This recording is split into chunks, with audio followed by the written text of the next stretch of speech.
MBC.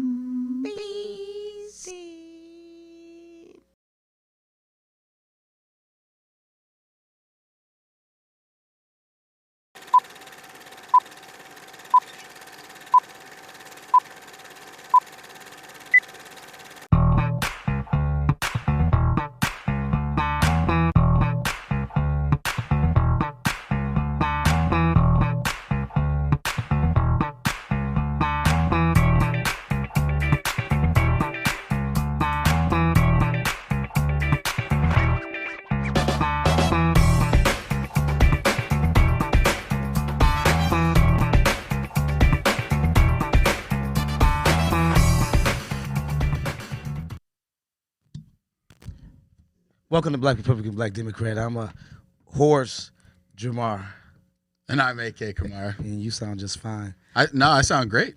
Well, because you haven't been, working like I have. Yeah, no, I mean, I've been working, but just a different way, not campaigning. I mean, politically, exactly. campaigning, I've been, yeah.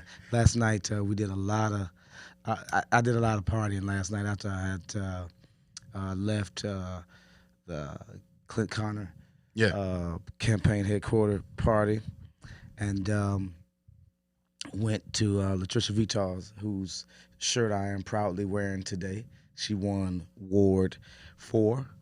I've worked with her. She's a family member, friend of mine, and was proud to be a part of her win, man. And it's hit the road, Jack. Philippe, you're gone, buddy. Yeah. Yeah, get out of here. Like he told me to get off his porch. Now you get out of here. It's a lot of changeover. A lot of good things happened, not just in Minneapolis, but across the country. At least for us Republicans, you had, luckily, the Minneapolis voters rejected the Question 2 amendment. I wrote a little piece today that got put out there by Project 21, kind of talking about looking at some of the numbers. But I was happy to see that common sense prevailed. It doesn't mean that there's nothing that should be done. You and I, we've had a lot of conversations about what we think should be done in regards to reforms, common sense things like that. Correct. To see that 7 of the wards flipped city council members, obviously 2 of them weren't seeking re-election, but we'll see what happens. The city, the mayor, the police department, they have a lot to do to secure the city, because we're still in the same spot we were before the election, right? True. Only difference is now we have some certainty, some clarity about where at least the next couple of years are going to go. But there's a lot of work that has to be done. A lot of work that has to be done. I know the work is just beginning, as I told the mayor last night at his celebration party last night, and his staff as well. And I'll be in touch with them, because the work just begins. Yeah. Although ballot question number 2 went down, good. There still has to be a strong reform, strong police accountability. There's a lot of that bridge has to be rebuilt. Okay, some folks don't like to hear that there's a strain on that relationship, because there obviously is. There has to be recognition of the inappropriate conduct that the police officers do or take part of, and this chief is doing that, and I think some would argue with me that he hasn't done enough, and that's okay. We can argue about that, but I think what cooler head prevailed is saying, hey, we want to see safety. In my area, we don't see a lot of patrol at all, so obviously criminals take advantage of that. Yeah, they're smart, and so I think you've got to think that if safety first, you got to secure your citizens of the city, of this state. And the way you do that is not only with police force, but a community force. It has to work hand in hand. All hands have to be on deck when it comes to securing the safety of communities. And so last night showed, like you said, 7 wards flipped. So I think we got some of the wards, the results, of last night. When you look at from Ward 1 all the way throughout all the wards, but more importantly, like Philippe Cunningham lost. Jeremiah came back. Uh, who else we got there? That was Jeremiah. I mean, he won by the hair on his chinny chin chin. Yeah, yeah. It Jeez came down. Louise. Yeah, a couple points. And I thought Victor, who had been, I think Victor, uh, all the Victor Martinez. Victor Martinez, he's been on our show before. I give him the Grinder of the Year award. As I told you, I think he's been a drug dealer in his life. The boy grind, man, every single day. Or as I told him, dude, Tommy, you got no job. Every day this man was up early in the morning, a door knocking.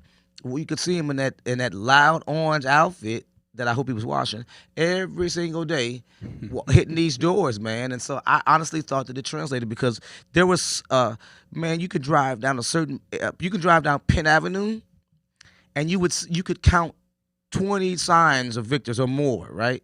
I thought the guy was grinding, and it didn't turn out. But you know, I want to congratulate every candidate because it takes guts and it takes resilience and obviously community service to compel to be a part of or want to do community service to run for public office. And so I congratulate every single candidate because, again, it takes money, it takes strain, stress, your family, your reputation, and it's not easy. And being someone that, you know, ran a campaign, been a part of many, you know, never wanted to be the candidate in my mind. Yeah. In my mind, but knowing the grind effort that it takes to be a candidate, I absolutely salute every single candidate. Congratulate all the winners, obviously. Some of them, I don't think I like some of them. But man, for real, the fact that those people ran for public office, I greatly appreciate. Yeah, absolutely. And like I said, when you kind of look down and you see how these different ballot amendments went and the questions on the ballot, it was kind of interesting to me. I kind of wrote a little bit about it, and like I said, it's out there on my Facebook. So if anybody wants to head over to my Facebook, check it out. Kind of wrote a piece. I looked at some numbers and saw that, you know, the 4th and 5th and 6th wards, which have obviously been affected by the homicides, the shootings the most, they voted in against that ballot question by a margin of like 61%. The 9th ward, obviously, where George Floyd was killed, you know, it went the opposite way. 60% voted to actually yes to that question. Yeah. So it is interesting when you kind of look at what the numbers are, and at the end of the day, you kind of put it past you. Now you move forward and see what can be done, and that's what it is. But before we kind of get any further, we have a really good show planned out for today. But what we got to do first? We got a great guest that I know that people that watch the show have interacted with, that they want to kind of see you know, some good questioning go on from me. And before that, though, want to pay some bills. If you're looking for some fresh gear, Where you get it from? you're going to head over to Just Imagine in St. Paul, located at 991 Payne Avenue. Stop in. They got the newest urban streetwear clothing for men and for women. They've got Frost Originals. They've got Maccoby, George V. Paris, NBA Youngboy, $1 Billion Baby clothing. They've got Yeezys. They've got Jordans. So just stop in, see what they have. They also have some local handbags and local jewelry from some local folks. Now, if you can't make it into the actual store, head over to justimagine651.com, justimagine651.com, and you can check out all the merchandise that Dave has set out. Great deals. When you go to checkout, put in BRBD, and that's going to give you 10% off of your total purchase when you go to checkout. So please, again, head over to 991 Payne Avenue, Just Imagine, and get linked up, get hooked up, get fresh. Now, after that, and you feeling thirsty, or you need to grab a money order, you need to mail something, where you going to hit?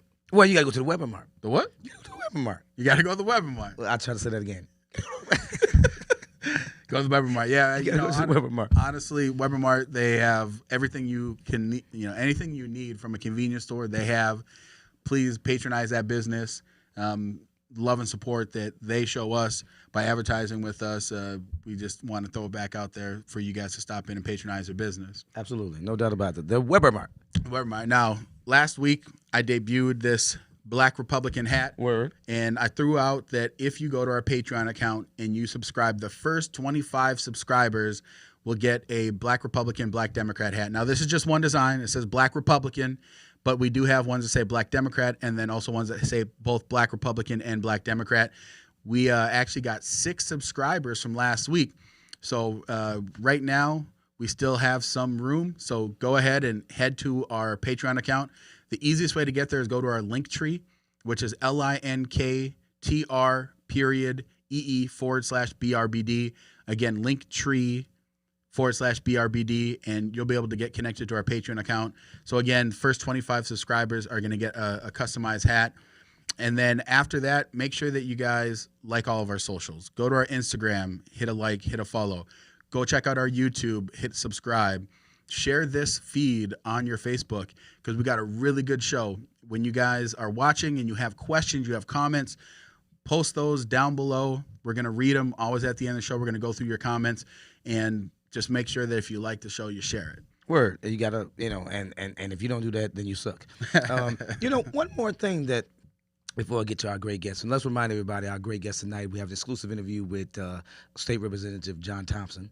So, tell all your friends, this is when you start your live, especially right now. Yeah. I sit here pretty humble every week, and, I don't talk much football. I don't talk much football. And over the weekend, America's team came into town, and they played, America's trashy team. I don't know what they were playing on our end, but well, you guys weren't playing football. You're right. You guys were playing. What we were playing. Football is what you guys were playing. Yeah. And Dallas came in, and you and everybody else, every other Viking fan I knew said that we would be crushed, and especially we had a backup quarterback, the great Ginger Hope. the new red rifle. The new red rifle. The new red rifle, because we like red-headed backup quarterbacks. So I don't know. Maybe I could find a little highlight of what happened in the game on Sunday night. You can find a good highlight? Maybe. Maybe just a minute or so. Kirk Cousins backed up. Kirk Cousins, he gets smashed by. I mean, that was actually a good scramble. Oh, please. that was a good scramble. It was not. That was. I was just getting in, and I seen that, and I thought it was, Conklin or whatever the hell his name is. He's good. I mean, Irv Smith Jr. obviously being hurt. Well, Conklin plays a good role. He's not a cowboy. Yeah, I mean, honestly, the game was. He's no cowboy. It was trash. He's no cowboy. It was a trash game. No, it was. It was terrible. On your end, you guys do. You guys do suck. I mean, if you guys played like that every game, you wouldn't be 6-1.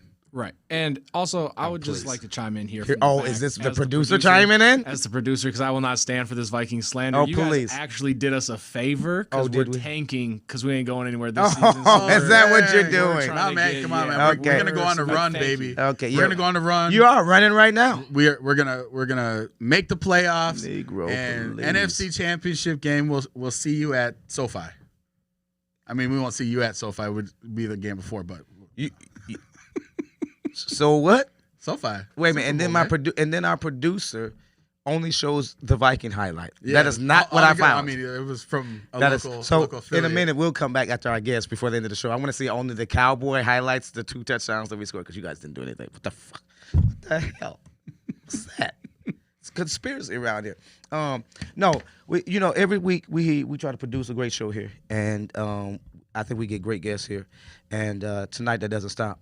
And again, as I just said a moment ago, we have an exclusive interview with State Representative John Thompson. So without further ado, let's bring in my boy, State Rep John Thompson. John, what's going on, boy? How are you, everybody?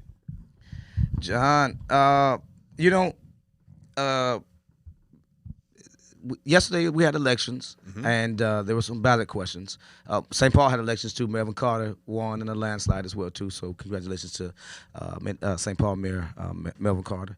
The ballot questions, there were 3 ballot questions, and where did you come down on ballot question number 2? That was the police the charter amendment question. Right? Correct. Yes, the public safety department. I can't I can chime in on Minneapolis. I can chime in on Minneapolis, but I live in St. Paul, and so I'm gonna leave this here. George Floyd died this year in the city of Minneapolis, and so post George Floyd, we had a couple more murders. Yeah, a lot. Post George Floyd this year, you're talking to someone who lost his best friend to police-involved killing, and we're still like waiting on some type of change, even just small increments of change. I mean, if we can get that, and like our state and these cities refuse to bend on just like increments of change, right?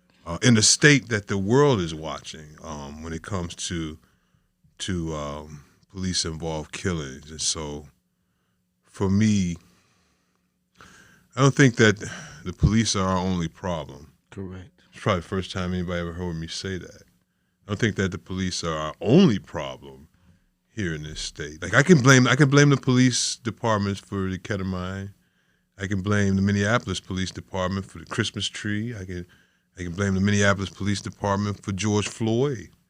You know, I can blame the St. Anthony Police Department for killing my friend Philando. Right. All right. Here's an honest question. Who we gonna blame about the worst in the nation education gap? We're gonna blame for, the worst disparities when it comes to home ownership, jobs, and economic development. We're gonna blame for the underinvestments in our community, which creates the need for so much public safety and so many police officers in our communities. Who are we gonna blame for that, though? Because if we're gonna point the finger, so I'm more of a let's attack the problem, and like I don't want to attack people, man. So also I could share my feelings towards Minneapolis.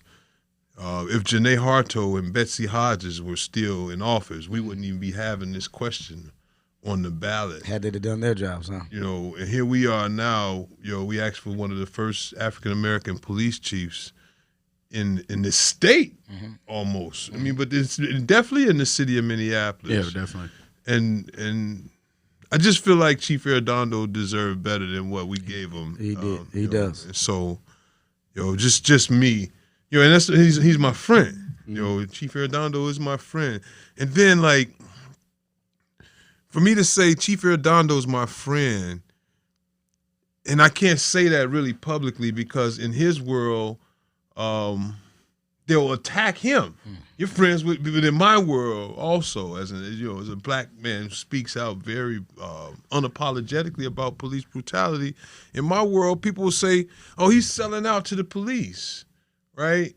And so, yeah, we do have a problem that needs to be fixed. And so, post Philando, it's 2016, and then I'll be quiet. Like post Philando, we were promised, like, we would do better training, right? That's what we were promised. We'd do better training. We'll have better training because this is what we're going to do for our officers. And instead of, better training, the training sergeant, which is Officer Chauvin, he was the training sergeant on the job. Yes, he was. Killed George Floyd. And so, man, we have a problem. And it's not just here. It's like statewide, but also worldwide. So would you say that, because I agree with you, I think that there's not just a police problem, there's an us problem.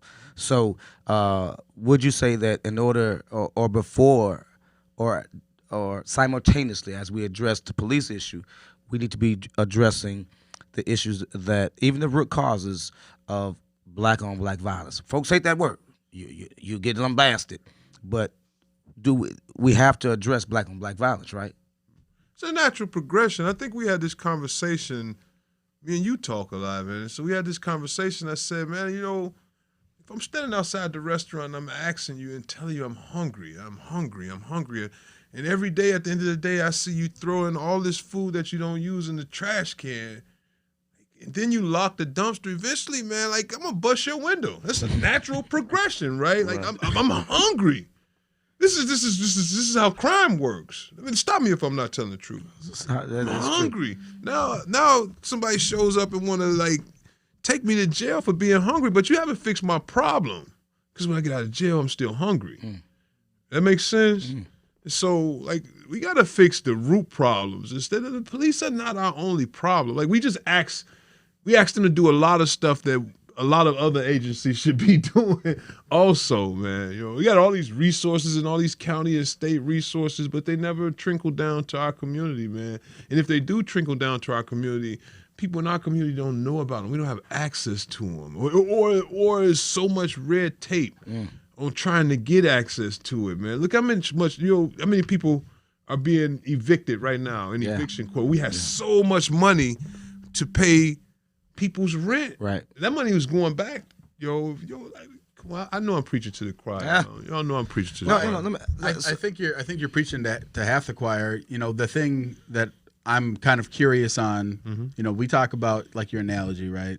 That if you're going to lock up the dumpster and whatever, I think that can address certain aspects of it, right? Like what happened to that point that this person is at that place where they just want to live.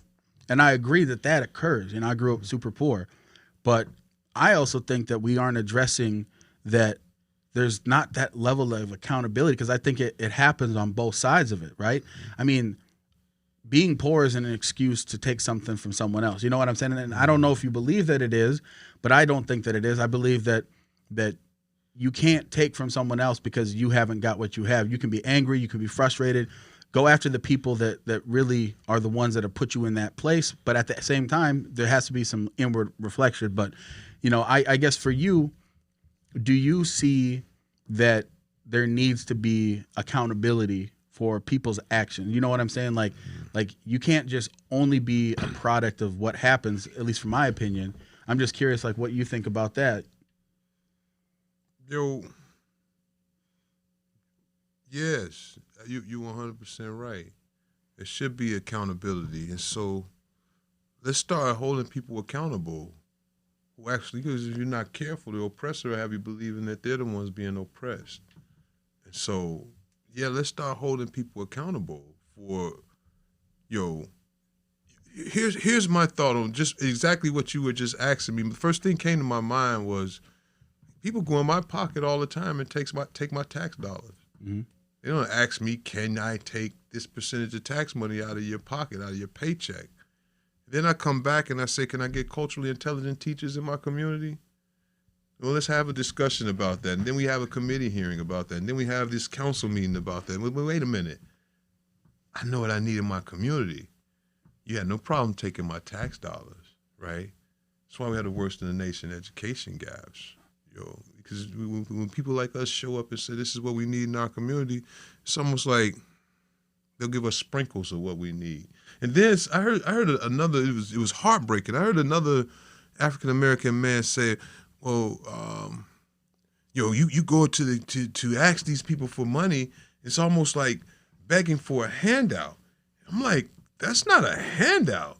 This is my hard-earned money. These are my hard-earned tax dollars. Why do I have to organize 500 people to come in and ask for something in my community? Enough of us know what we need in our community. Or the other option is don't complain about what you're getting because of the lack of investments. Because a lot of people are responsible for the crime we see in our community also. Look, there's there's obviously the huge elephant in the room. And we'd be remiss not to talk about the way you've been treated within the last year. Let's go back to when you were pulled over in St. Paul, the night that you were pulled over in St. Paul. Mm-hmm. When you were pulled over that evening, do you think that it was a legal stop? Were you doing anything illegal at the moment that they pulled you over to be pulled over? No. No. I was just sitting at the red light. My wife and I was sitting at the red light, and when the officer passed, I could see him and he immediately busted a U-turn and got behind me. That's something that you won't see on the camera. So course not. If I've been anything, I've been around this earth. Yesterday was my birthday. So yeah, you turned 50 years old yesterday. So happy belated. 25 times twice. If I know anything, man, if I've been anything for 50 years, I've been black. And so I do know what racial profiling is. I do know what a pretextual stop is. And so, my perception is, yes, I was profiled and pulled over, and I should have every right to that perception. Well, right? before you elaborate, because you absolutely should. So, you see you recognize the officer do this aisle-like turn and then take off and get behind you. Mm-hmm. Which at that point, were you going down the street when he pulled you over? Or were you still at the red light? Had you proceeded past the red light before he pulled you over?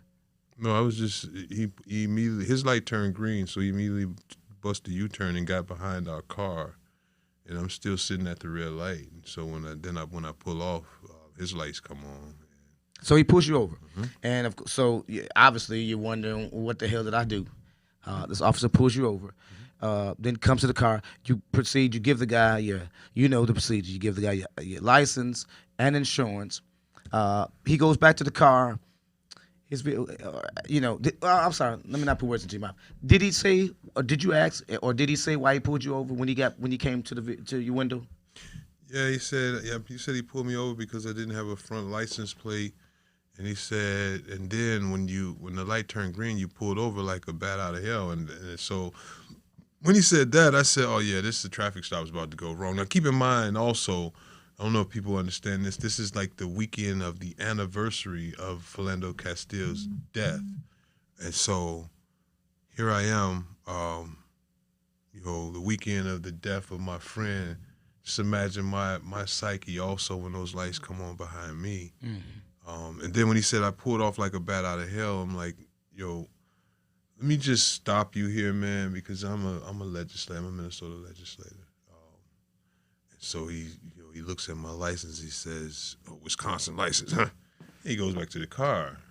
It doesn't show us like sitting on the side of the road for almost a half an hour. There's video that was just they could absolutely. On the road for like a half an hour.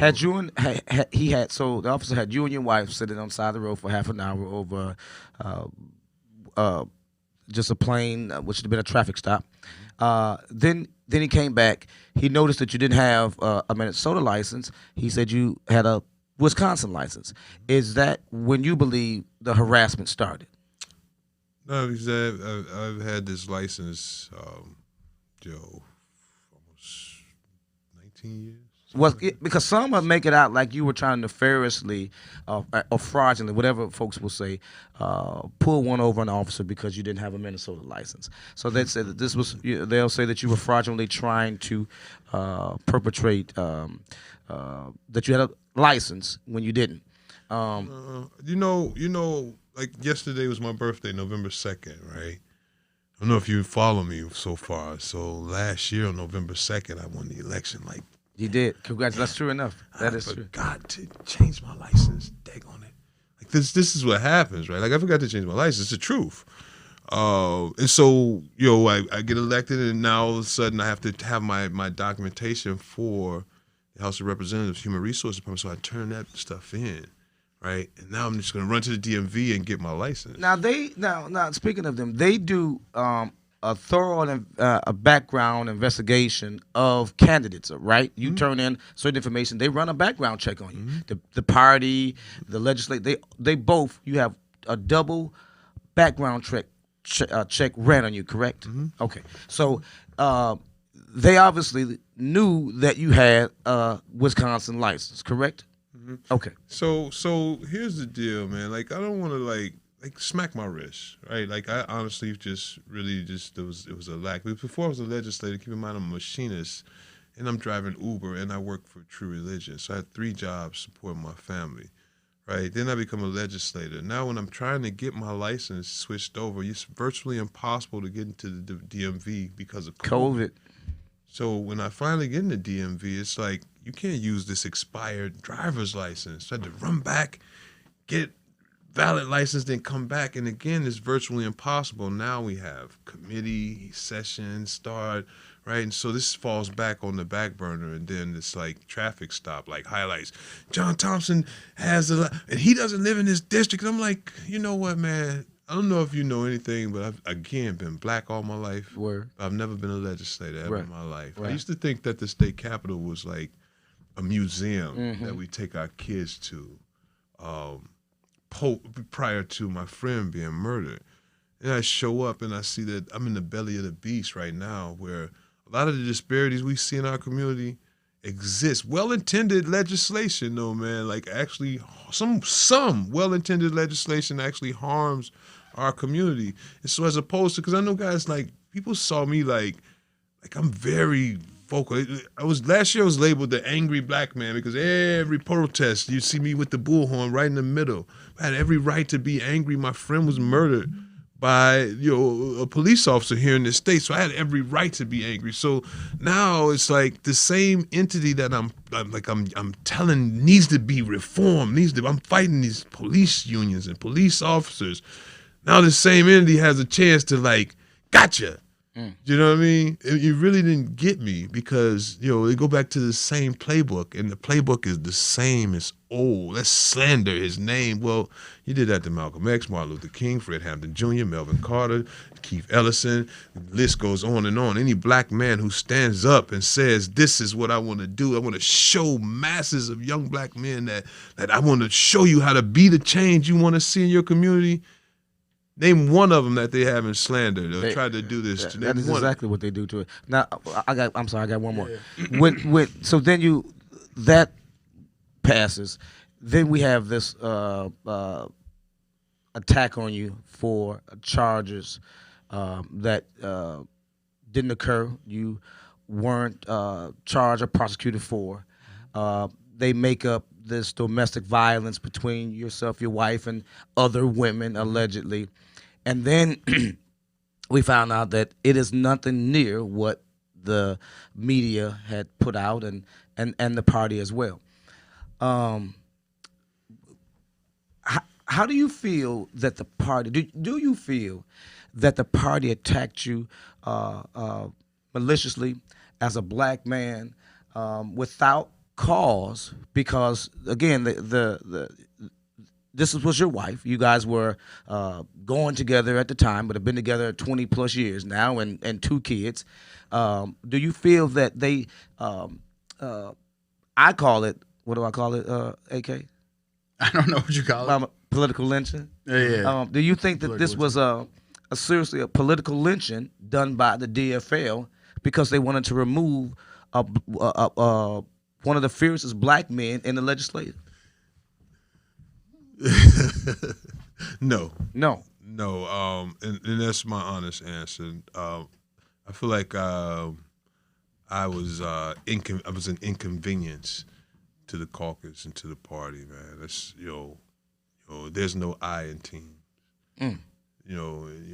So no. I don't think that people understand that I didn't run for office 20 years ago. And I'd be a fool to be the same man I was 20 years ago, 10 years ago, 11 years ago. What they did was like come out and like try to slander, a very unapologetic, outspoken African-American male who's done something that's never been done before, and actually showing millions of people who look just like me they can do the same thing. I don't think that the party understands what it looks like to African American community. It looked like a political lynching. That's what most of us thought. I don't think that it was like something that like I said earlier, the playbook is the same. So you don't think So you feel that the party did not purposefully try to malign your character, attack you because you're strong, unapologetic, and unspoken black man? You don't think the party did that? Because wait a minute, answer me if I'm wrong. Does the party chair, has he been to your home before? Absolutely. So the party chair, Ken Martin, has been to your home, so he knows you stay on the east side. Absolutely. During this, we passed out like Joe Biden signs and buttons, and then when we run out, we would call the party chair, and he dropped a couple boxes off. I introduced my kids to him. So yeah, that was disheartening and disappointing to hear. So he came to your home. He's been to your home. He knows you live on the East. Did he during this ordeal? Did he ever speak up and say, "Hey, I've been to this guy's home. I know he stays on the East Side. I know where he lives." Did Ken ever do that? No. Okay. But here's something that I want to share, man. Like, we can't attack people. People gonna always do the same thing, man. Like this is we gotta attack the problem. Yeah, there it is. We gotta attack the problem. Problems. Kim Martin's not the problem. Kim Martin's not the problem. The DFL's not the problem. These people did exactly. But they say you're the problem, though. Exactly what we expected. Did you expect anything different? No. We go to it's exactly what. Hey, listen, for me, I know that African American men have a place, and we better stay in our place, right? And if we don't stay in our place, what happens? It's historically, what happens? You know, I had a young lady say to me, you know, because I'm yelling at a protest, you can be more like Martin Luther King, and there was a young Caucasian lady. I just thought to myself, y'all blew his brains out. He was peaceful. He didn't yell like me. He marched quietly. I watched him get hit upside the head with bricks. And you ask me in 2021 to be like Martin Luther King. Like, I just watched this man on video get his life snatched out of his body by the knee. At 35 years old. This man came here for rehab. He had a drug problem, and he came here for job training. He wanted to be a truck driver. We fed him fentanyl, and ultimately we killed him. You want me to be like Martin Luther King? So, you know, I wanted to hear y'all say your pieces, right? And I said this on a previous show, John, that I think that as a man, because you are personally friends with Jamar, that I have questions, and I just want to preface this. So you and I fundamentally view things different, right? You've said a handful of things that I outwardly reject. I don't believe that any strong black man in America that stands up is shut down. I don't believe that. I categorically reject that. I think that an aspect that is easy, I think, to hide behind is that if you do something that someone disagrees with, that you can say, well, it's because I'm a black man. And it could be because someone just fundamentally disagrees with the way that you're doing things. That happens to be white, though? That happens to be white, sure. Yeah. And it doesn't matter because someone that's black can also disagree with you. I disagree with the aspect that you feel that in 2021 that a black man can't be like Martin Luther King Jr. and that it means that you will die because it's a different time. I think that you yourself, John, you are an example that young black men should be able to look up to because where you came from, winning an election, getting an election certificate, I think that's something that should be celebrated. But there's like an aspect where I hear you say that somehow like that's rare or unique. It's not that rare and unique. There's been a lot of black men throughout history in the last 50 years in America that have accomplished many great things. But one of the things that I wanted to ask you about, because again, I grew up poor. Okay, I grew up around people that you're in that mode where you're grinding, you're living your life, and you make decisions that down in the future are going to haunt you. When you talked about the things that occurred when you got pulled over, you know, and you say that the cop looked around and whatever, do you think that you handled that in a way that you could have, if you could go back and change it? Would you have handled it the same way? Or do you think that you maybe would have handled it a little bit different? Maybe, like you said, because of the time it was and the way that you felt about things. But it just feels like you kept doubling down on what you felt was done wrong on the first aspect.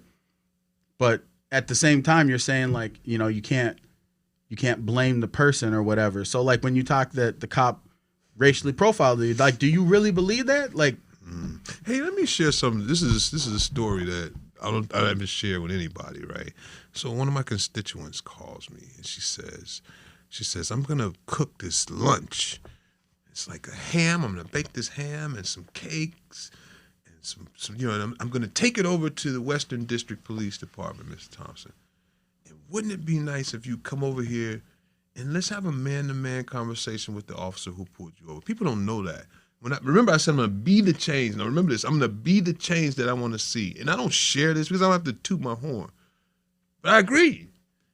I show up with community engagement liaison Johnny Howard and Mickey Frost. We show up to this district, Western District, have a conversation with the officer. You know, he says to me, he said, I don't even write tickets. He said, I seen you didn't have a front license plate. And so I busted U-turn and got behind you. He said, but had I known it'll cost you this much, you and your family this much, man, he said, I wish I'd have never wrote that ticket. Right? See? Wait. Let me finish. Just pause. And I said, I hugged him. I said, I felt like you were racially profiling me by the way you were looking when you passed my car. And I left the police station still feeling that way. But we had a conversation, man to man. Now, this is the first time I'm sharing this conversation because we didn't see eye to eye, we didn't agree, but we left man to man. We shook hands. Now, I want to be the change I want to see, so I want to revisit this man who I felt wronged me, right? Very next day, John Thompson shows up to the police department unannounced, and he apologized to the officers what you saw in the media, which is what I'm saying. Now, when I say attack the problem, I didn't say attack. I said we're not going to attack people. We're going to attack the problem. Right. Now I show up and I'm shaking his hand, and I still feel like you racially profile me, even though we've had this conversation, because I know what racial profiling feels like. I know what racism feels like, right? But can you know what he feels though? Like this is where, like politically, you and I we're probably never going to agree on this, and me and Jamar we disagree on this too because we've had this conversation. How do you know what was in this man's heart? If he says one thing, you don't. And so here's what I see. I see that based off of the way that you feel, right? Based off of the experiences that you've had, you do believe that there is systemically deep problems still that exist. Hell yeah. And my issue is, if you can't prove it, how can you believe that it's true? Like, I can't prove a negative. Like, I could tell you that Jamar, wants to, rob me, right? And I could feel it with every fiber of my being. And Jamar could be like, I don't want to rob you, man. And if I leave and I say, nah, Jamar's still going to rob me, at that point, I can't change my mind because I'm not giving Jamar the benefit of the doubt. And so, one of the But were there actions perpetrated by me that there had to be some type of actions perpetrated by me that made you feel like you were wanting to be robbed? But that's why I'm saying that's how racially profiling and systemic racism happens. I would agree. If John, if you never talked to that officer, I could understand. But like you talk to him, it's almost like you said, you at least you accept that he, as a man, that he even told you that he wishes he wouldn't have written that ticket because he didn't know it was going to cause you all this. I think that shows that this man, he was just a cop doing his thing. You know what I'm saying? I don't know that's what that means, but that's what it feels like. And so, like, I guess again, I'm not here trying to change your mind, bro. I mean, you have your political philosophies, and no amount of this show is going to change that. I just wonder if the way that you've done certain things that do you believe as well? And this is a genuine question, okay? I'm not, because people have asked me like, oh, do you think that John Thompson really is like this? I said, I don't know. I never asked the man this question. Do you truly feel in your heart of hearts that the things that happen, with Philandro, right? And the things that happened with your occurrence in Hugo, and the things that happened with your interaction with St. Paul Police, things that happened at that hospital, do you truly feel that this was against you because you are a strong black man? And that's a genuine question. I truly believe that if we don't stay in our place, systemically we'll be put in our place. Absolutely. I truly believe that as a black man. Prove me wrong. Yeah. Prove me wrong. And I'll say that again. Prove me wrong. I seriously believe that we have a place. If we don't stay in our place, we'll be put in our place. And I'm telling you this because I'm a 50-year-old black man with a 25-year-old son, right? I've watched several black men before me go through the exact same thing that's been happening to me the entire summer. simply because they have the ability to organize, mobilize, and strategize. Organize, strategize, and mobilize thousands, millions of people.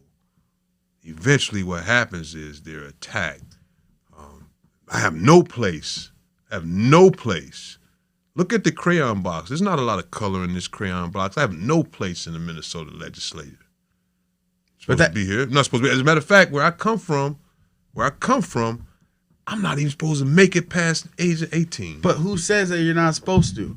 I mean, well, statistics show you that, but that's the thing. Statistics don't matter, right? Well, they don't lie either. Yes, they do. Oh. Statistics lie all the time. Okay. Just because there's a barrier to something doesn't mean it's impossible. Because statistically speaking, because I grew up poor, right? I know that you grew up different than me. I don't know how you grew up, John, but I grew up dirt poor on every single welfare program you could be on. My dad went to jail for selling drugs. Statistically speaking, I should say, hey, I'm just a menace to society because this is the life that America has for me.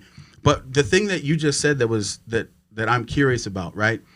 Maybe people just don't like you sometimes, and I'm saying like that doesn't mean that anything negative about it. I'm just saying that sometimes people just might not like you, and I think that is an aspect. I'm not everybody's cup of tea. Mm-hmm. I try to be a fair and reasonable person, but some people just don't like me. And I don't necessarily think that has anything to do with race unless race specifically comes into it. And I know that we're running shorter on time, but I did want to ask John. So I'm gonna get real with you about how I felt that you and your wife, God bless her for standing by you, okay? Because it's hard.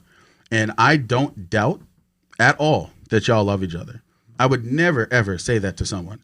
But I think that the way that y'all handled this, I wonder if there was some pride that was kind of wrapped into it, because what I saw is that you and your wife love each other. And I don't think, anybody that says differently, it's probably because they don't like you. Maybe it's because they're racist, but most likely it's probably because they don't like you. But I didn't like the way that y'all handled it, because if I'm being real with you, okay, it felt like you did things in your past, and the things that happened you are not proud of, and that y'all were able to find a way through it. And I think that's real. I know people that have been through struggles, that have done things that, there was a different person, but y'all came out at like nothing really happened. And to me, that just felt like, it felt like you would have done more good if you would have been able to be like, yeah. And like you said, 20 years ago, you weren't in the legislature, right? Like, you're not a perfect man, but I just felt like the way that you all came out it's almost like you were defensive, like you don't want to give them anything. You don't want to give the media, the Republicans, the DFLers that don't want you in, you don't want to give them anything. But the reality is, I think you'll be reelected. You want to know why I think you'll be reelected? Because your district, the district that you're in, it's the people that know who you are. And I said this to Jamar. It doesn't matter what anybody else thinks. To be honest, it matters what your constituents think.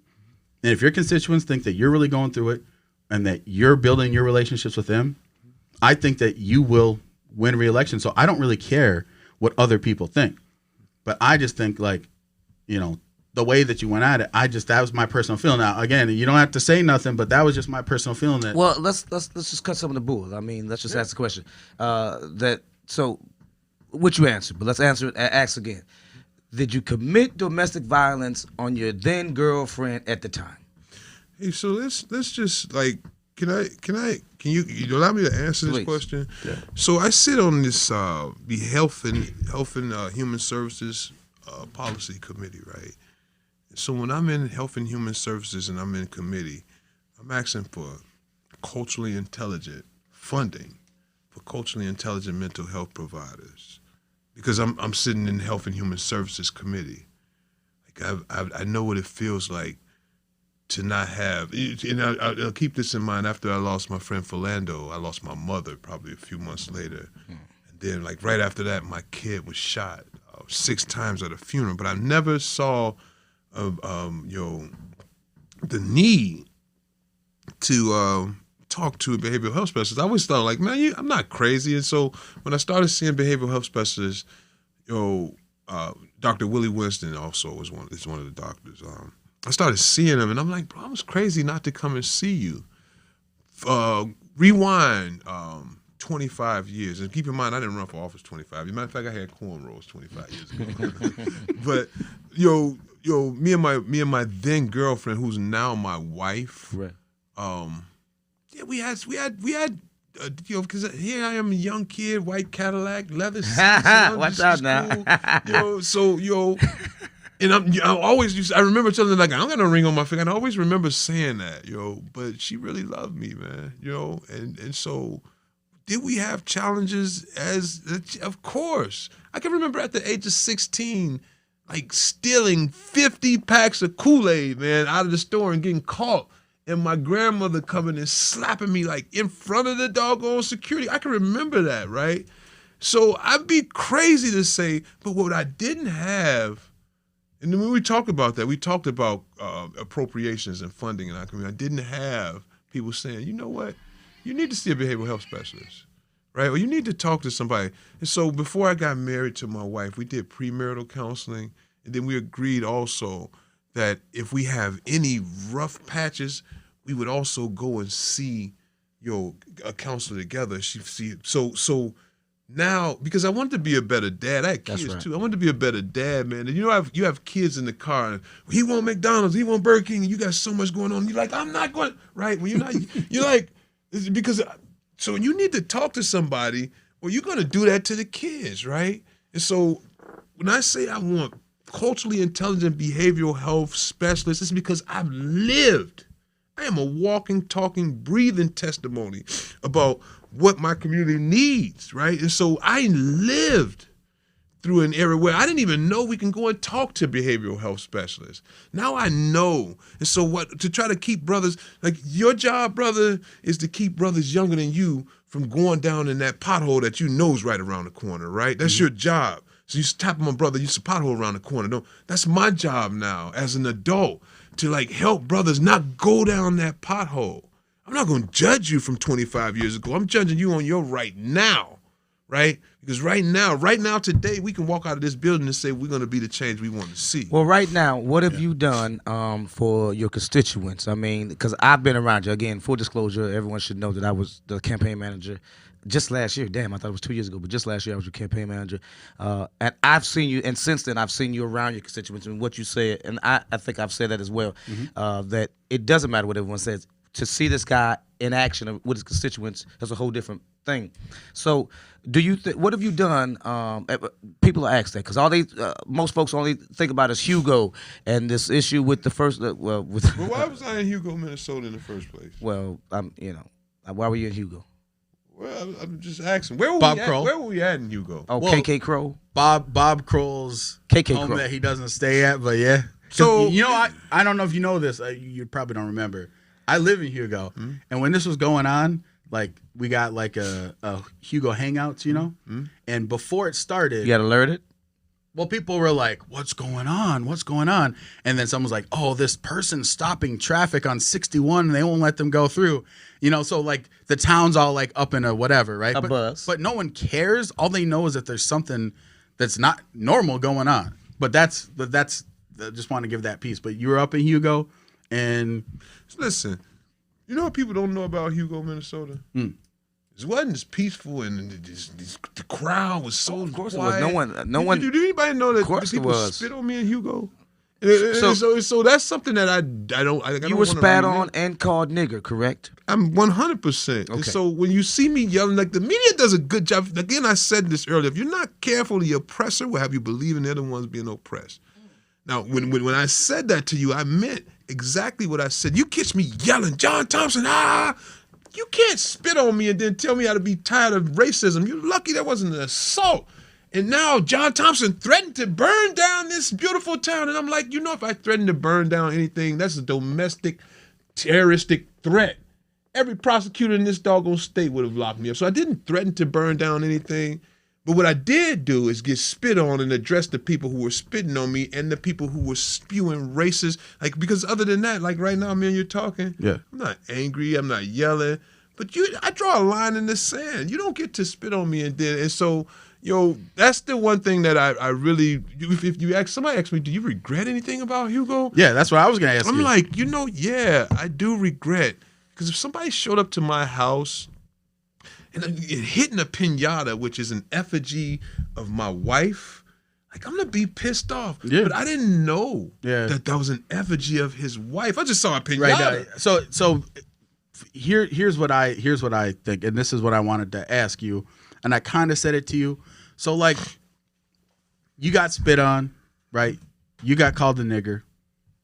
That's completely out of pocket. No one could ever defend that. I don't care if you're my worst political rival in the United States. Okay, we're not talking about a country where the other party is like locking literal people up in gulags, like you're in like Saddam Hussein's bath party, or like you're in Russia and Putin's putting a hit out on you because you're running out against him. You know what I'm saying?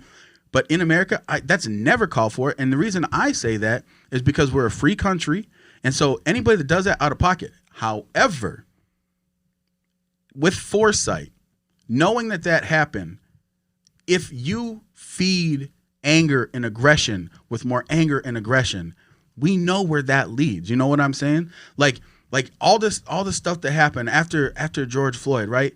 And there was this piece that came out in defense of looting and saying, hey, it's just property, whatever. Again, when you put that action into that momentum, I can understand the feelings, but I can still say that's the wrong thing to do. You know what I'm saying? So what I guess in a long way I wanted to ask you was, like, in retrospect, even though, yes, you were spit on, yes, this, like, do you think that now that you have that election certificate and you know what this has done, would you be like, you know what, you need to find your center and approach it from a different aspect? Or do you believe like if it was done over again, you would do the exact same thing? Before you answer, we got a couple of questions we'd like to get interactive around. Yeah, I know. We got some viewer questions because we don't want to hold you all day, Rep Thompson. The best producer in the land, can you throw up some of those questions for us? I got time. Let's run. Rachel says, not going to lie, Thompson, I really had a hard time watching and listening to you screaming white supremacists. The people you were screaming at were the ones who did that to you, the ones standing by the house. So the question is... I'm sorry. Were the ones... I read that wrong. I misread that. So she's asking... Were the ones that did that to you? Were they the ones standing by the house? The people that were standing outside the house, were they the ones that spit on you and called you nigger? This is where the camera kind of shows these ladies, and they never showed the patriots.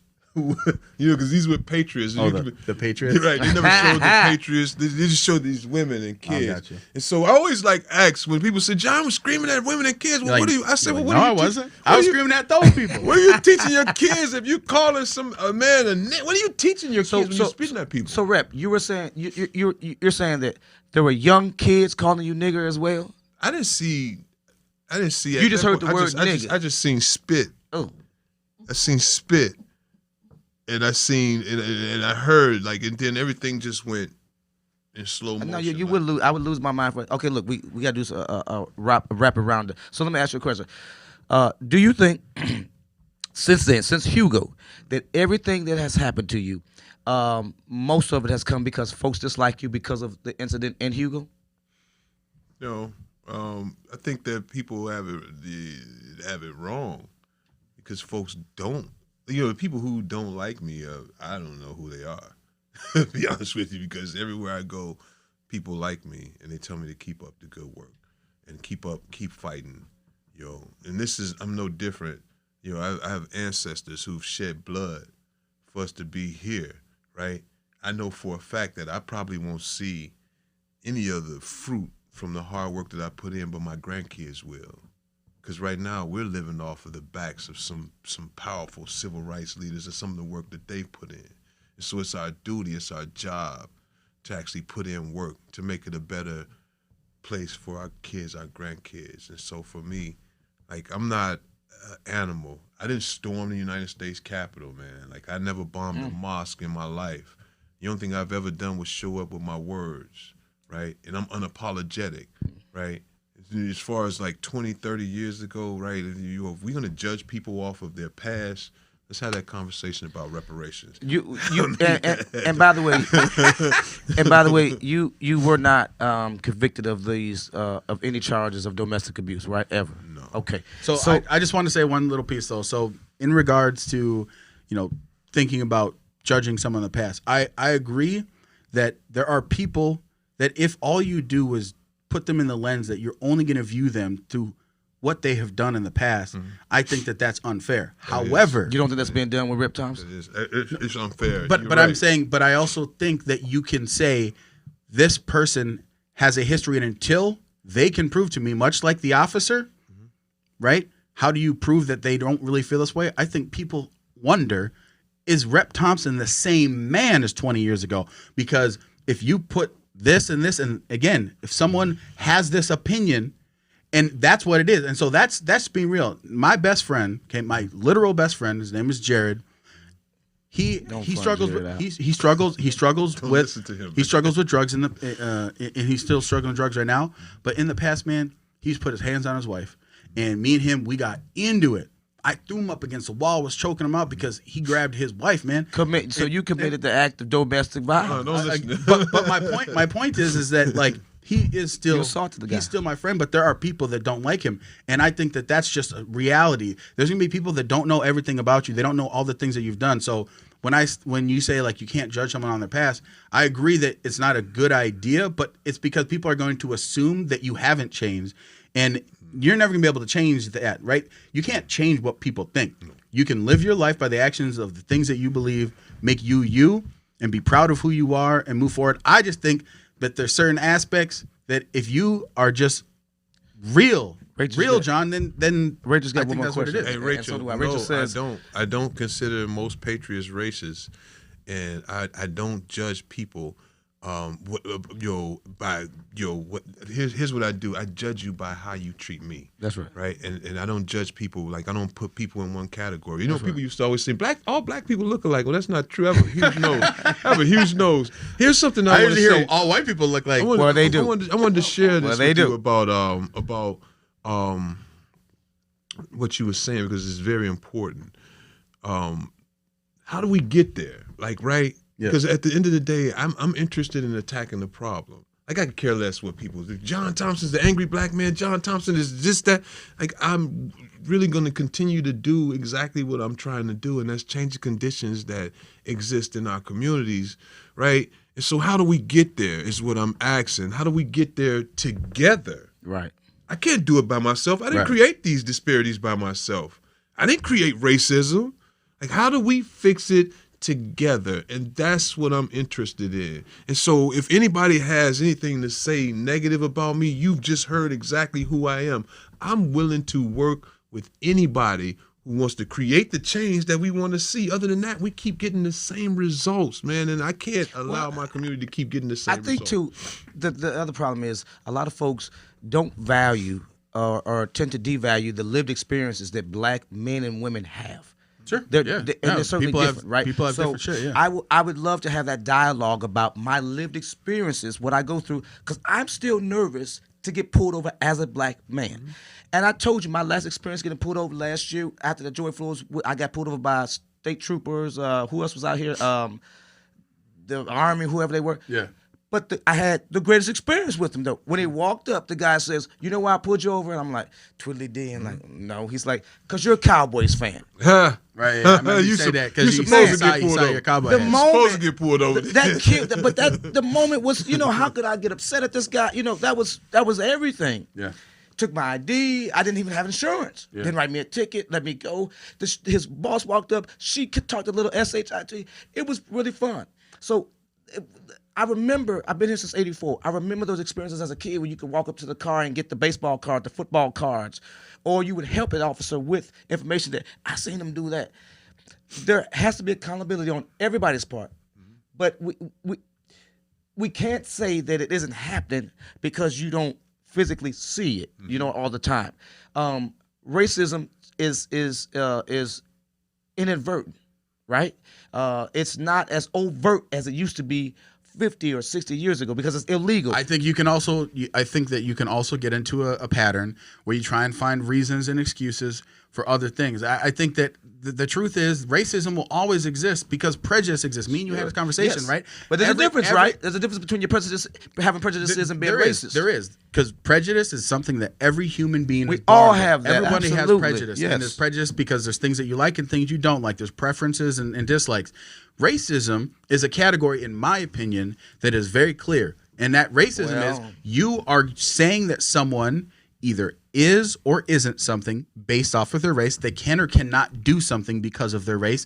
And then on top of that, you have a dislike or a like a preferential treatment. So if let's say that I'm one of these white liberals that have a preference for outgroup, which they've done these surveys to ask who, like black people, most black men have a preference for black men. Right, like that's part of their group. I like black women. No, I'm saying that they have an in-group preference, right? Like if you're going to help someone or do something, black people man. have in-group preference. Okay. White liberals have an out-group preference, but outside of white liberals, and I mean like progressive liberals, most people have a preference. Point is that racism, I think, yes, still exists. It will never be eradicated, but I think that we give that excuse. So, like one of our listeners said, you know, when it comes to the officer, right, and whatever, they asked a very simple question: if you had a front license plate, would there have even been an issue? And I think there's you don't know what you don't know, because maybe there would have, right? You don't know. You don't have a crystal ball. Hey, you can't go back in time, right? I have a legitimate answer. Yeah. But was the let me ask you a question. Yeah. Was the plate visible in the car? Was it in the window like everybody else does? But sometimes when it's not in front of the car. It's a brand new car. Oh, it was a brand new vehicle, so it didn't have a license plate from the state. Oh, so there wasn't a license plate. I get you. Imagine that. But wait, where's my front license plate ticket, by the way? You didn't get one, right? You didn't get one. Hey, bro, this is the thing. Yeah. Officers, it's just he pulls people over, Yeah. right? He writes tickets, right? He may racially profile people, Might. right? He may. We never know. He might. Right. But he from might my not. perception, But he might not. This is my perception, right? Yeah. He may, right? But that's not our only problem. Correct. The police are not our only problem. Correct. Look at how Bro, I just talked about the worst in the nation education gaps in one of the richest states in the United States of America. We have Rashad Anthony Turner like looking in on this, and he could actually tell you where you've had a DFL controlled majority. You've had Minneapolis. Like I don't want to point fingers, but I can. Oh, but you want to? Can. I'm saying I can. But you know that I care about solving things, right? So it doesn't matter. But yeah, you're right. Something has to be done, and I think something has to be done. I hear y'all saying that, and we have been controlled by Democrats. But thank God, because guess what? Republicans would do nothing but treat us and put us down a rabbit hole if they would have been in charge. You guys act like you. How do you know though? Because I've seen what you do across the. I see what you do across the country. I've seen what you've done for the state. I see when Republicans are in charge, what you do. You bankrupt every damn thing you touch. But you put us in debt. We've never been able to have control. Did Valenti leave debt in this state when he left? Was there debt? Was there real debt in this country? Was the income? Absolutely, there was. The income for black folks was lower than their white counterparts. Was the education gap as wide as it is now? Absolutely. No, it wasn't. Yes, it was. No, it wasn't. I'll bring you the stat. No, it wasn't. Smaller. Yes, it was. Yes, it was. I'll show you the stat. Absolutely. Absolutely not. For 15 years, the education gap for black kids in this state has always been higher than their white counterparts. And yes, of course it has. But I said, was it bigger or smaller? Is what I said. If you let me finish, yeah. Your Republican savior it got worse under Tim Pawlenty, and I will show you the numbers. I'm not going to show you. See, here's the thing. And I'm asked to rep these two questions and be done with it. Here's the thing. I get these numbers from from black stats, not the white liberals from either whatever newspaper or the right vast wing crazy Republicans. When black folks know how to get in touch with black folks, I believe black stats. Because we know how to go. We know folks don't got landlines. We know black folks don't use their cell phones. Graduation rate was higher during Pawlenty than it was now, and that's a fact. The like I said, and we accredit that to him. No, you don't. But I'm saying that policies that governors have. Well, how did they start? How did How did they go down though under him? How did they go down? So if they started here, the trajectory didn't keep. When he left, the trajectory didn't continue up. So that's saying that's a part of his leadership. I'm saying that as a percentage, okay, of how many black children, because we'll have to say boys and girls, okay, that the percentage of black males that graduated in Minnesota with plenty went up. It wasn't a large percentage, but it went up. Rip Thompson, I don't believe it. 2 quick fire questions. We got to get out of here. Yeah. Have you ever had to talk with your son? Yes. Yes. Do you fear still, even if you're, let's say your car isn't in your name, let's say it's in anybody's name, like when you didn't have a license plate, for a prime example, do you fear getting pulled over as a black man then and still now as state rep? I mean, most might recognize you, but do you have fear getting pulled over as a black man? You know, somebody ran into our car and smashed the back of our car. If you guys would look in my emails, and I could show you like text messages I got on my old phone from people who want to hang my 12-year-old son. You know, the Minnesota Trap chapter, the Oath Keepers and the Proud Boys, just because I'm speaking out so loudly. I got a loud mouth, by the way, man. So, but and then I watched my friend shot 6 times on the side of the road with a baby in the backseat of the car. So I don't know about y'all, man, but I'm always paranoid when those lights come on that the interaction will turn out. And see, I have a different opinion. I carry a gun. Okay, I'm carrying a gun right now. I've been pulled over with my gun, and I personally haven't ever had an issue. And I'm not saying that I don't think that people do have issues, because I think they do. But I could show you a bunch of black men that don't fear being pulled over by the cops. Shit, where they at? What do you mean where they at? Where they at? They must live up in Hugo. No, I'm saying all over the place. I know plenty of black men that do not have a fear of being pulled over by the cops. I know that some black men do, and then I think that some people, you know, at the end of the day, have political agendas that they want to push forward. Sure. Now, we don't know what is what, but if you know, Representative Thompson, you're saying that that is a concern of you, I take that for real. I don't think, you know, there's no reason to believe that you don't actually believe that. I don't believe that. And so wait till it happens. Then. I did. But listen, I've been pulled over. I've been put on the ground. I've had a gun put to my head. But I was. Oh, and that's nice, right? And that's procedure. I had drugs in my car.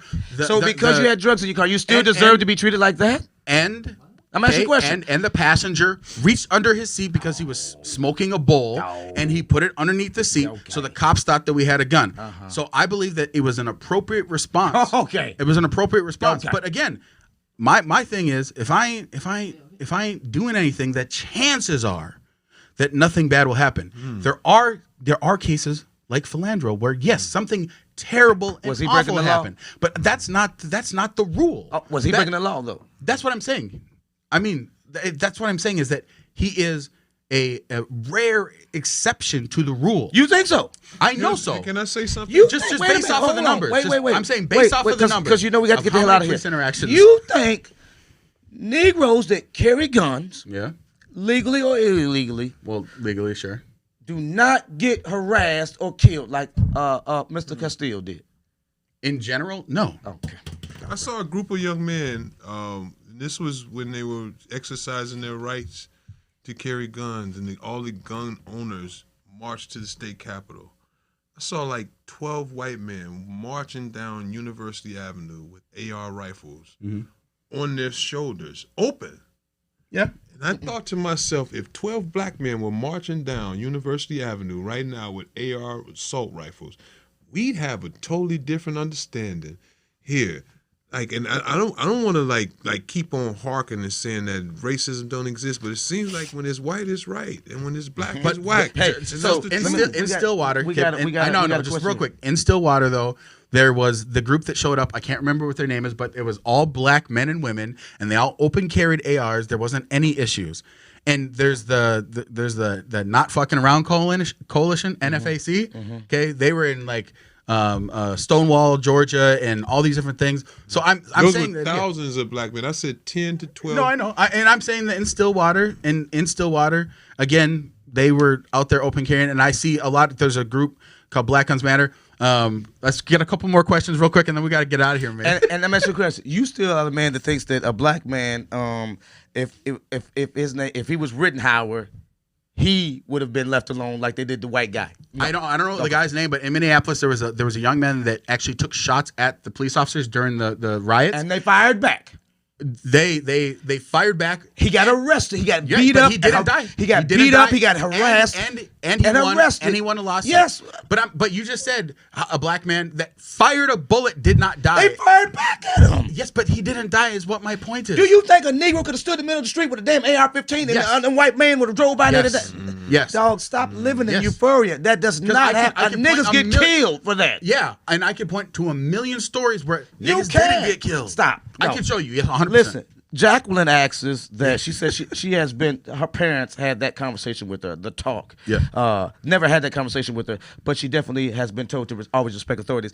It burns me up when white folks say that, because you're not going to have that talk with your kids. So when I hear white folks say that, I want to flick you off. I want to flick you off. You don't think white people tell their kids to? I think white boys do not get treated as disrespectfully as black men when they get pulled over. With poor white kids. Oh, please don't spare me. No, I'm serious. Hey, producer, can you cue up Wind Beneath My Wings? That got whooped by the cops were poor white kids. I don't think it's a race thing in this country. Poor black kids. That's why they have to ass whooped. I think it is a socioeconomic thing. Poor people have similar experiences. Oh, it is. Listen. Let me stop you. I agree with you. Okay. White cops treat poor white folks worse. I mean, they treat them just as bad, right? But I guarantee you this, and you've seen, I don't know why you're in such denial that black people aren't treated differently than their white counterparts when it comes to authorities. They are. Bruh, if you don't think racism exists. It's not that I didn't say it exists. I think it's the exception to the rule. In America, in 2021, with the accomplishments that black Americans have made, yes, I believe that racism is exception to the rule. Dude, please. I also believe that we don't have systemic racism anymore. I know we used to. We used to, but we don't have it anymore. Racism is a figment of our imagination. And according to my co-host, again, right? Let's hear that again. I think it's a belief system. Let's hear that again. I believe it's a cop-out that people use to explain when people are not doing the things that they should be doing. I believe that there is classism that exists. I believe that it is something that people that are of better means have a different opinion of people that are poorer. And statistically speaking, black people are poorer, but I don't think it's because of any specific systems that are in place today. You said systemic racism does not exist. You hear it's illegal now. Okay, so every time you talk, I got Bette Miller. I'm on cue. Bette Miller, Wind Beneath My Wings. Because you live like Pollyanna. And so we're gonna leave this rolling. You have every right to your opinion. And I respect your opinion, right? You probably haven't lived. Got the greatest producer. You probably lived different lives. Right? No, we actually didn't. I used to be a drug dealer, dog. No. We probably lived different. Let's just. I mean, I used to be in a gang too, so did I. You think I got treated great when I was in a gang? Let me just can't just be because we're different. Let me put this out here. Things differently. Systemic racism does not exist till you walk in the bank and ask for a bank loan. Word. Systemic racism does not exist. Systemic racism does not exist until you're on the ground with your knee, the officer's knee on your neck. Systemic racism doesn't exist until a police officer pulls you over because you fit the description of every black man that comes across that radiator. So systemic racism doesn't exist when they're like sizing until you want to go get a job. None of that. You want to get a job that you qualify for. They're sizing our kids up for jumpsuits in 6th grade.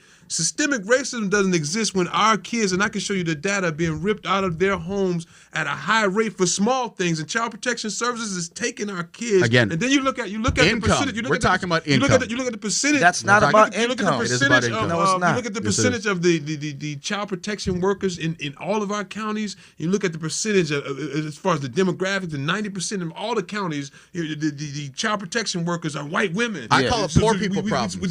I call it poor people problems. Sometimes is class, and that's what I'm saying. It's but poor it's not people all. problems. Give me a break. And that's what my issue has always been, is because this is about issues. Okay, my best friend, the one I told you about. Okay, two of his children were taken away from him by the state. He is white. His wife is white. I can name so many other people who's, again, poor white people that suffer the same things as poor black people. Where they at? They're all over the place.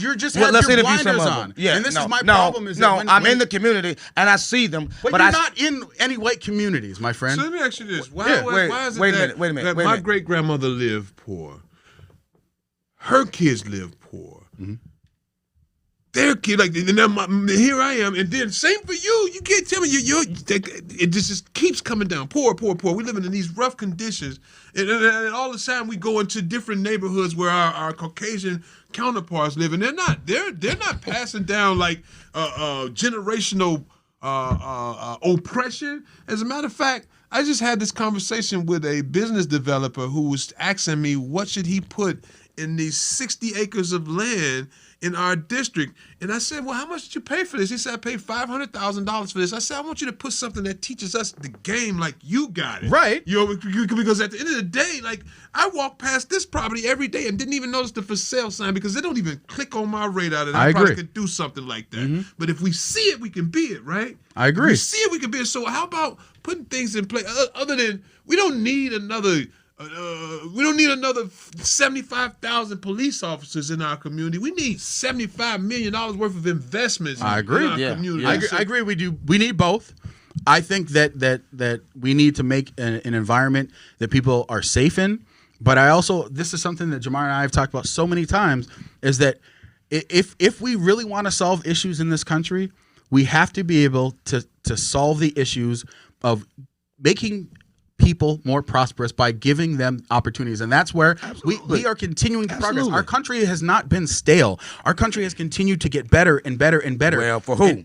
For everybody. No. Every single person, every single race, every single ethnicity has gotten better over time. Uh-huh. And I've looked at this because I wasn't born a Republican. I wasn't born conservative. I became a Republican and conservative when I became adult. And you just got crazy when you became a Republican. That's all. I mean, you used to live in reality. We are so far. You used to live in reality, then you became Republican. We are so far over. Thank you everybody for all the comments. And now you play crazy. Great comments too. And let me just say this. Let me address one of them again. I'm just gonna say this to Jane. I think it is Jacqueline. Jacqueline. Jacqueline. It's all the same. They white. Jacqueline is. She says if you have black skin, if you have white skin, tall, fat, skinny woman, if you don't break the law, you never get in trouble with the law. That's not. Again, when white people say that, I say again, how long have you been black?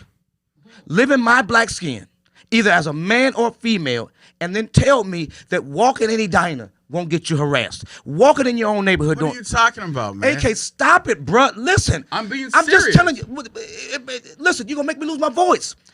I have been that Negro that has been in white neighborhoods and been harassed for being there. Harassed? Can I finish, please? You just you were walking down the street. You're just like, I'm Jamar, and all of a sudden this angry white mob came at you, and they were like, "We got you, Jamar." If you let me finish, stop interrupting. Yes. Wait, you said to stop interrupting you, dog? Because every time we talk about the reality of racism, you want to interrupt. When I tell you, bro, I don't make shit up. I was in White Edina. I've been in White Edina.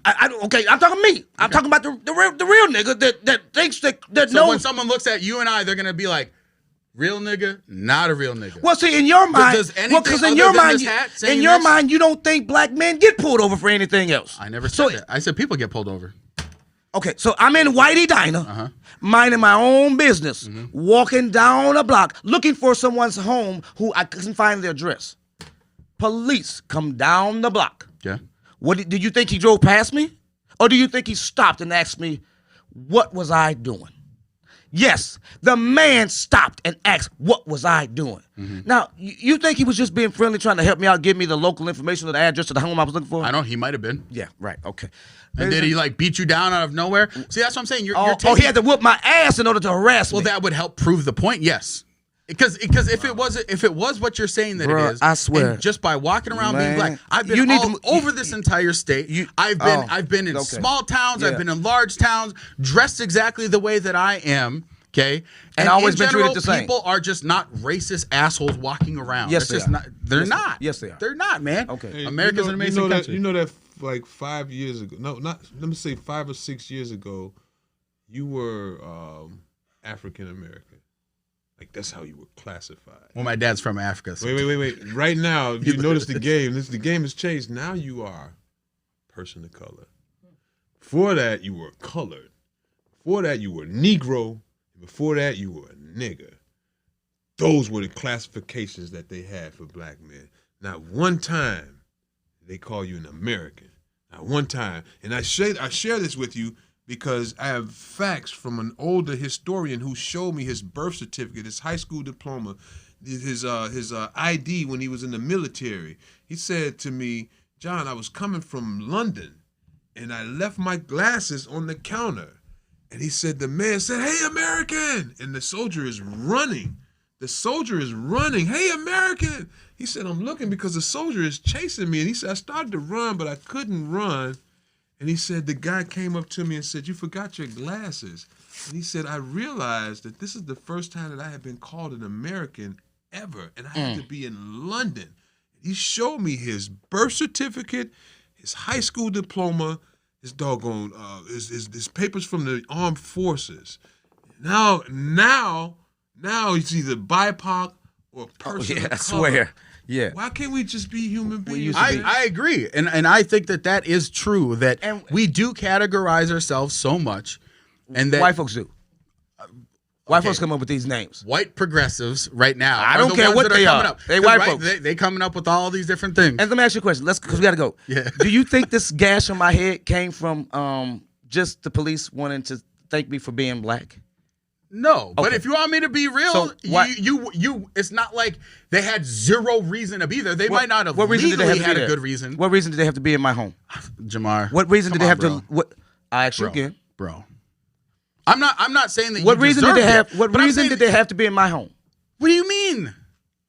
I don't know how to. You want me to ask you again for a third time? What reason did they have to be in my home? What reason did the police have to raid my home?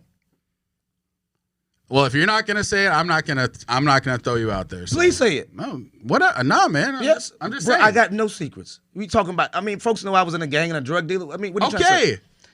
Did they find drugs in my home? I didn't ask but did they have a reason? Was that the reason that they were coming there, dog? So again, he doesn't deal with reality. No. I've been in a house that had their door kicked in and raided. They had a warrant for the house downstairs.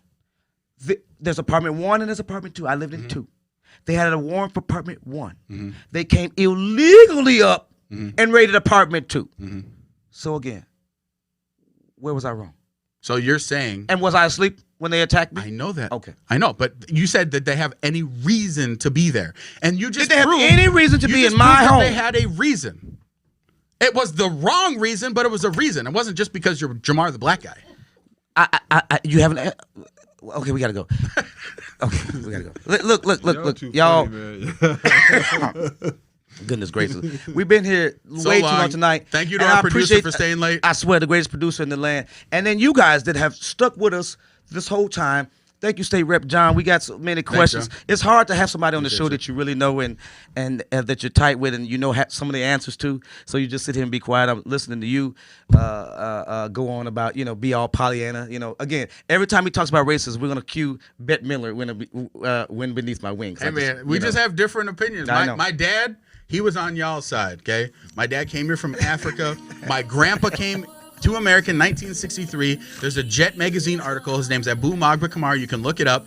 And it's like African dignitary in a cafe melee. He basically went into this, restaurant in Atlanta, and he was like, I'm an African dignitary. He had a State Department escort, and the guy was like, get out of here. And he's like, I fought in World War II against, in Burma against the Japanese. That's your song. My grandpa started busting on dudes because they were like grabbing on him. So again, it's not that I say that it didn't ever happen. So don't misunderstand what I'm saying. I'm just saying that there's got to be a point in which we move past it. But we're trying to. That's why Rep Thompson said the right thing. Let's work on it together. Let's work on it together. It has to be done together. I'll agree with that. State Rep, listen, man, you got to come back. Damn, and we got to, try to regulate the show the right way instead of going all over the damn place. But let me ask you one last question. Are you planning on rerunning for your seat? Hey, I didn't congratulate everybody who ran for office yesterday, and congratulations to everybody who won, because it takes a lot of hard work and a lot of courage to put your name out there. I promised my family that we wouldn't be in the space we were in, and I wouldn't have them in the public, and I totally bombed that. But I definitely plan on, the people actually put me in this seat, and I owe it to the people of my district to represent this district, man. And so I've never been more passionate about any work I've ever done in my life. And I'm not doing it for the money, by the way. These people give you like... Yeah, you don't get that much money. No, that's right. So, you don't make money hand over fist. It's not the Minneapolis City Council job. But then God also, has a path for me, brother. And I don't mean to get religious. Amen. Whatever God says this path is, and by no way, shape, or form, like God's still working on me, brother. Amen. Man, I'm That's still right. a work in progress. That's so right. You may see me bump my head, and I'm no different than any other human being, but I owe it to the people to actually be the change and show young men also that they can be the change. We don't need another rapper in our community. We don't need another NBA All-Star. We need legislators, lawyers, teachers, businessmen. Yeah, yep. So that's what I'm trying to do, man. So yes, I owe it to my community. And if y'all see me mess up, man, don't hesitate to call me out, man. You see me mess up, you got every right to say, hey, man, what you doing, man? You know what I mean? Because I've never been in this space before. So I'm still learning. It's just a year. So it's just a year. But at the end of the day, I make mistakes like everybody else. Human being. But I will say this, there's a lot of hate on this earth. There's a lot of hate in this state. And I love both of y'all. Amen. What's my alternative, man? No, you're a great dude.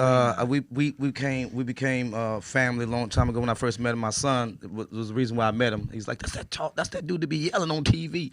So we at the Mall of America, and I just went up and introduced myself, and so we've been tight ever since. And I appreciate the honor of running your campaign last year, and look forward to helping out and maybe running the re-election this year.